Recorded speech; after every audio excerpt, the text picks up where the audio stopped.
वर्षांपासून नाशिकमध्ये मड बाथची परंपरा कायम आहे। उन्हापासून आणि त्वचेच्या विकारांपासून बचाव व्हावा यासाठी आयुर्वेदिक मातीचा लेप लावला जातो।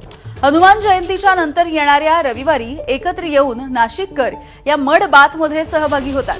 आजही अशाच पद्धतीने नाशिककर एकत्र आलेले आहेत आणि इथला आढावा घेतलाय आमच्या प्रतिनिधींनी।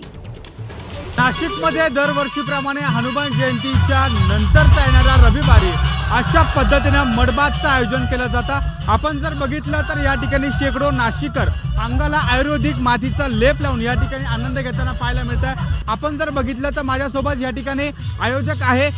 दरवर्षीप्रमाणे आपण आयोजन करत असता, काय नेमका उद्देश आहे? शरीरासाठी, स्किनसाठी आणि या हीटच्या म्हणजे उन्हाळ्याच्या दिवसामध्येच फक्त माती लावली जाते। मातीमध्येच जगलोय आपण, मातीतच मरणार आहे। त्यामुळे माती लावून तुम्हाला शॅम्पू लावल्यानंतर जो आनंद मिळते तो मातीमध्ये मिळतो।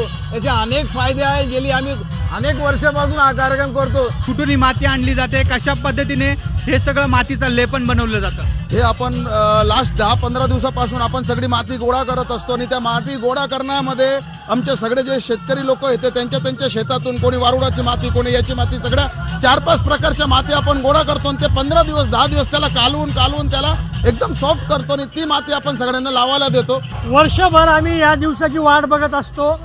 या माती स्नानामुळे शरीरातली सगळी उष्णता निघून जाऊन वर्षभर आपल्याला ताप सुद्धा येत नाही। त्वचेचे जे विकार आहे ते सुद्धा याच्यामुळं नाहीसे होतात। खूप चांगलं एक आनंदाचं वातावरण या ठिकाणी असतं। आपण जर बघितलं तर अशा पद्धतीने लहानग्यांपासून मोठ्यांपर्यंत हे सगळे नाशिककर या ठिकाणी हा आनंद घेताना पाहायला मिळत आहे।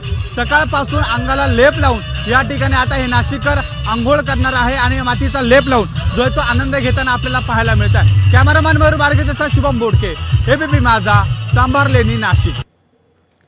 आणि यानंतर बुलेटिनमध्ये पुन्हा एक छोटासा ब्रेक। बघत रहा एबीपी माझा।